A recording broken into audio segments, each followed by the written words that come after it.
Chicos, buen día, ¿cómo están? Bienvenidos el día de hoy a la clase de biología, de ciencia y ambiente en este caso, ¿no?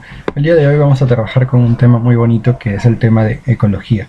Y en este caso, ecología es justamente una rama de la biología, una ciencia, en la cual estudiamos los animales, las plantas, en este caso en su ambiente, o sea, cómo se encuentran ellos en la naturaleza y cómo interactúan entre sí. Para empezar entonces, la ecología, ¿qué es? Es una rama de la biología que va a estudiar las relaciones entre los seres vivos y su entorno. Por ejemplo, si tenemos un conjunto de plantas en una selva, cómo las plantas interactúan con los animales que viven allí, interactúan con la lluvia, interactúan con la luz del sol. Si tenemos unos monitos, cómo los monos interactúan con la fruta de los árboles, o sea, con las plantas y se comen la fruta. Interactúan con las aves cuando pelean por la fruta, interactúan con otros monitos cuando quieren una rama, quieren una piedra para descansar. Todas esas interacciones las estudia la ecología, ¿muy bien? Y la unidad de estudio de la ecología se llama ecosistema, ¿muy bien? La ecología como tal va a trabajar con 4 niveles de organización. Recordemos los niveles de organización que iban desde la célula, pasando por tejido, órgano, sistema, individuo, población, comunidad, ecosistema y biosfera. Muy bien. La ecología va a trabajar con todos los niveles que están por encima del individuo. Es decir, luego del individuo viene la población, luego sigue la comunidad, luego el ecosistema y por último la biosfera. Esos 4 niveles de organización son los que va a trabajar la ecología. Muy bien. Como tal, empezamos con el individuo. El individuo es básicamente todo ser vivo que ocupa un lugar en el ambiente. Por ejemplo, tenemos este monito. Este monito es un individuo, ¿por qué? Porque es un monito que vive en un ambiente. De igual forma, un ave que vive en la selva es un individuo. Nosotros, cada uno de nosotros es un individuo. Un perrito que vive en la calle o que vive en una casa o en un parque es un individuo. Todo ser vivo, uno solo, es un individuo. Muy bien. Ahora, si muchos individuos se juntan a vivir en el mismo espacio, los vamos a llamar población si son de la misma especie. Muy bien, por ejemplo, si tenemos muchos monitos viviendo en un mismo sitio y todos son de la misma especie, ellos son una población. Si tenemos como acá muchos pingüinos viviendo todos en la misma zona, ellos son una población, porque todos son pingüinos de la misma especie y viven juntos. Bien, nosotros somos seres humanos, vivimos todos en Lima, somos la misma especie, somos seres humanos, vivimos en el mismo espacio, Lima, o San Juan de Lurigancho, o lo que sea, y entonces somos también una población de seres humanos. ¿Bien? Ahora, cuando tenemos una zona en la cual hay individuos de distintas especies, por ejemplo acá tenemos cebras, tenemos jirafas y tenemos elefantes, ya eso no lo vamos a llamar población, lo vamos a llamar comunidad. ¿Por qué? Porque son varias especies distintas, pero que siguen viviendo en el mismo sitio. ¿Bien? Por ejemplo, acá en Lima tenemos palomas, perros, gatos y humanos. En conjunto, como son 4 especies y todas viven en Lima, son comunidad de todo eso, pues, de humanos, de animales que viven en la misma ciudad. Si tenemos, por ejemplo, las aves y tenemos un parque o un cerro, un parque, y en ese parque tenemos palomas, tenemos garzas, tenemos colibríes, tenemos canarios, tenemos periquitos, tenemos loros. Todas viven en el parque, son especies distintas de aves, y entonces son una comunidad de aves. ¿Muy bien?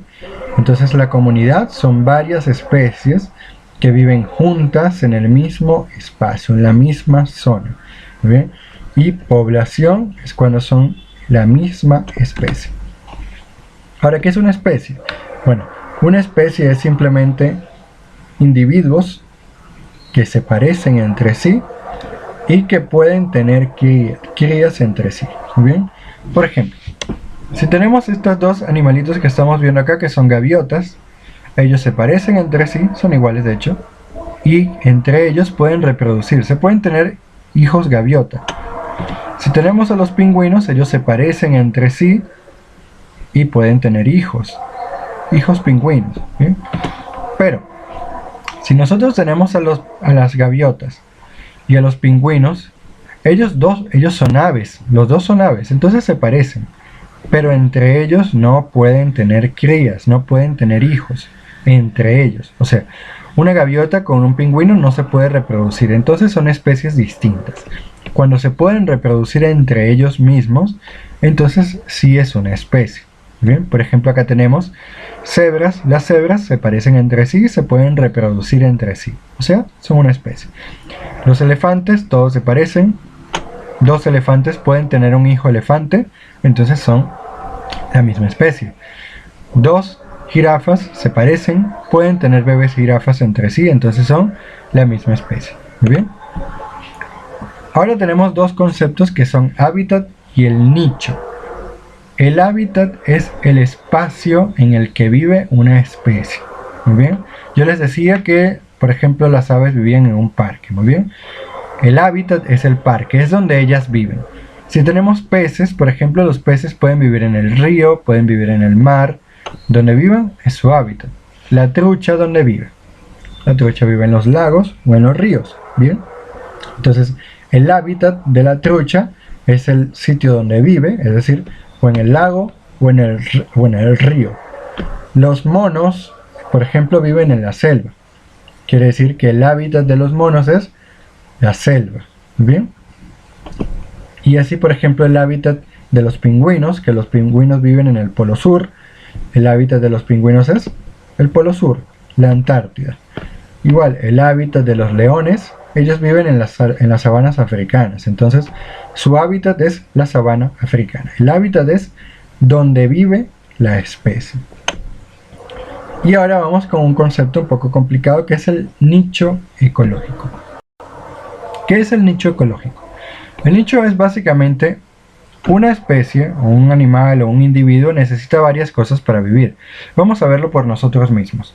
Nosotros para vivir necesitamos una casa con un techo, necesitamos agua, necesitamos comida, necesitamos hacer ejercicio, necesitamos muchas cosas, ¿no? Todo lo que necesitamos para vivir es lo que ya vamos a llamar nicho ecológico. Es la suma de factores bióticos y abióticos. Ahorita vamos a ver cuáles son esos factores que se necesitan para vivir. Por ejemplo, la abeja. ¿Qué necesita la abeja para comer, para vivir? Necesita flores para obtener polen y fabricar miel. Necesita la miel para comer. Muy bien. Y el polen, pues también. Necesita luz para ver. Necesita oxígeno para respirar. Necesita agua para beber. Todo eso, el agua, el polen, la flor, la tierra, los árboles, la luz del sol, el aire, son factores que necesita la abejita para poder vivir. Entonces, todos esos factores juntos es lo que vamos a llamar nicho ecológico. Y esto va a ser distinto para cada especie. El nicho de un perro no es el mismo nicho que un gato, ni es el mismo nicho de una paloma, ni es el mismo de un águila, ni es el mismo de un pingüino, ni es el mismo de un elefante. Cada especie necesita de cosas distintas y esas cosas son sus nichos. Entonces yo les hablaba acá de factores bióticos y abióticos. ¿Cuáles son esos factores? Los factores bióticos son las cosas que están vivas y los abióticos son las cosas que no están vivas. Muy bien. Por ejemplo, tenemos que un factor biótico puede ser los hongos que viven en una selva, las plantas que necesitan las abejitas para vivir, o los monos que comen fruta necesitan plantas para vivir también, o las aves que necesitan plantas para hacer sus nidos. Como necesitan de la planta, eso es un factor biótico que ellos necesitan. Hay animales que por ejemplo, hay seres que necesitan animales para vivir. Por ejemplo, un águila que come ratones necesita ratones para poder seguir viviendo. Entonces esos ratones son un factor biótico. Nosotros, los humanos, necesitamos vacas para comer carne, o necesitamos pescado también para comer, ¿no? Entonces Como esos son animales que estuvieron vivos, son factores bióticos que necesitamos para vivir. Sin embargo, también pasa que los hongos, las plantas y muchos microorganismos necesitan de bacterias, de protistas y de arqueas para vivir. Aunque ustedes no lo crean, sí lo necesitan. Y nosotros, por ejemplo, los humanos, tenemos bacterias en nuestro cuerpo, en nuestro estómago, en nuestro intestino, que nos permiten absorber vitaminas o digerir la comida, evitan que nos enfermemos, nos protegen de infecciones. Como nosotros necesitamos esas bacterias para vivir, ellas son un factor biótico que nosotros necesitamos también. Y así, en general, tenemos que todas las formas de vida son factores bióticos. Ahora, las cosas que no están vivas son abióticas. Muy bien. Por ejemplo, ¿necesitamos aire para vivir? ¿Sí o no? Sí, en el aire es lo que respiramos. Entonces el aire es un factor abiótico. Los animales de agua dulce o salada, o sea, los animales que viven en el mar, en los ríos, en los lagos, necesitan que esa agua tenga una cantidad de sal. Por ejemplo, sabemos que el agua de mar es más salada que el agua de río, ¿cierto? Si pasamos un pez del océano a un río, se muere. Si pasamos un pez del lago o de río al mar, se muere. ¿Por qué? Porque la salinidad es distinta. La cantidad de sal que tiene el mar es muchísimo mayor que la cantidad de sal que tiene un río. Y los animales se han adaptado a vivir en esas condiciones. Entonces el pez de agua salada necesita esa sal para vivir. Pero el pez de agua dulce no, lo va a matar. Por eso es que la salinidad también es un factor abiótico. ¿Bien? ¿El suelo ustedes creen que es importante? Pues claro, en el suelo la planta crece. Entonces todas las plantas necesitan del suelo como factor abiótico para poder mantenerse con vida, para obtener agua a través de las raíces, para obtener nutrientes, para mantenerse en su sitio, para poder crecer. Y además, pues todos los animales que caminan necesitan el suelo. Porque ¿dónde caminamos? No caminamos en el aire, caminamos sobre la tierra, o sobre el concreto, ¿no? Pero en todo caso necesitamos el suelo para vivir, para sembrar, para cultivar. Bien, entonces el suelo también es un factor abiótico necesario para la vida. La temperatura es un factor muy importante también. Por ejemplo, si tenemos un oso polar que vive en el Polo Norte y lo traemos a Loreto con 35 grados de temperatura, ¿qué le va a pasar a ese oso? Se va a morir. Si ponemos un pingüino también que vive en el Polo Sur en Loreto a 35 o 40 grados de temperatura, se va a morir porque es mucho calor. Pero si nosotros, que somos personas, vamos al Polo Norte a temperaturas bajo cero, donde el agua se congela en el aire, ¿qué nos va a pasar a nosotros? Nos vamos a congelar, nos vamos a morir, ¿no? Entonces, cada ser vivo vive o se adapta a una temperatura. Nosotros vivimos en ambientes cálidos, los pingüinos viven en ambientes fríos. Y eso va a determinar entonces que la temperatura es un factor abiótico que necesitamos para vivir. La luz, ¿creen ustedes que la luz sea importante? Quizás para los humanos no tanto, pero las plantas necesitan luz para hacer fotosíntesis. Entonces si la planta no tiene luz, no come y se muere.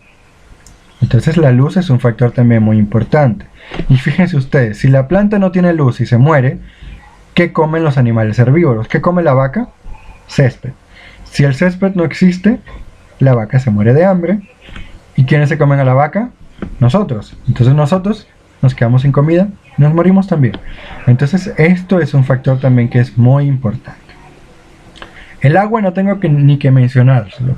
Todos los seres vivos necesitan agua para vivir. Nosotros necesitamos tomar agua varias veces al día. La planta, si no la regamos, se va a morir, se va a secar.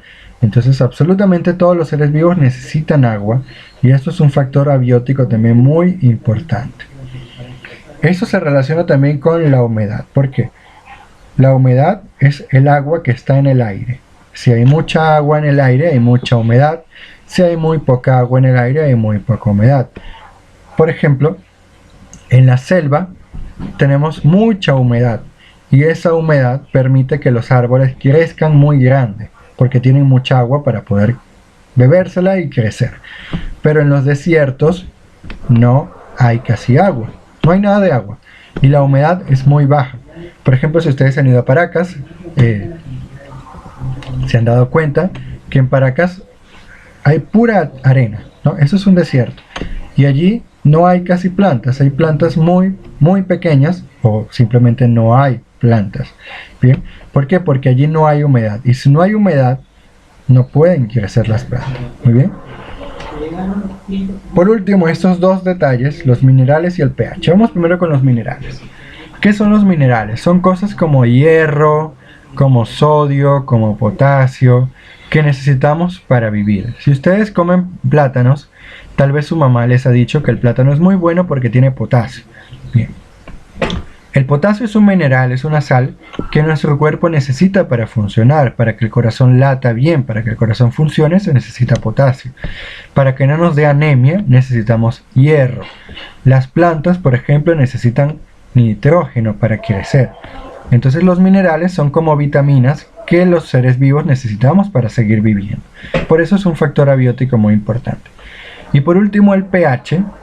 El pH lo que me va a indicar es si el agua o el suelo son ácidos o son alcalinos. Eso es algo más complicado que ustedes van a entender en secundaria, pero obviamente si algo es ácido no se puede vivir bien ahí, porque se mueren las cosas, ¿no? Si nos cae ácido en la piel nos quemamos. De la misma forma, si el suelo o el agua tienen un pH muy alto o muy bajo, las cosas ahí no pueden vivir. Los peces se mueren en el mar, se mueren en los lagos, las plantas se mueren en un suelo con un pH muy alto. Entonces esto es un factor importante también que ustedes van a estudiar mucho mejor en secundaria. Ya con esto, chicos, terminamos. La tarea, ¿cuál va a ser? En la plataforma van a tener un cuestionario, unas preguntas que van a responder directamente allí. Muy bien, les va a aparecer después de que vean el video, les van a dar clic donde dice cuestionario y allí les va a aparecer las preguntas. Muy bien, tienen 3 intentos para contestar. Después, la ficha que les damos nosotros impresa, que les dio la directora a sus padres, esa la van a responder. Solamente van a responder la ficha que corresponde a ecología. En cada clase van a responder una ficha y la van a cargar donde dice ficha, le van a dar clic, luego le dan a la ficha. Y por acá arriba yo les voy a explicar a sus padres cómo es, o ya saben cómo es. Le van a dar acá, enviar mi tarea. Allí me van a enviar la foto de la ficha resuelta. Muy bien, eso es toda la tarea que tienen, chicos. Cualquier duda me escriben, me comunican y yo les explico. Entonces, hasta luego, chicos. Nos vemos.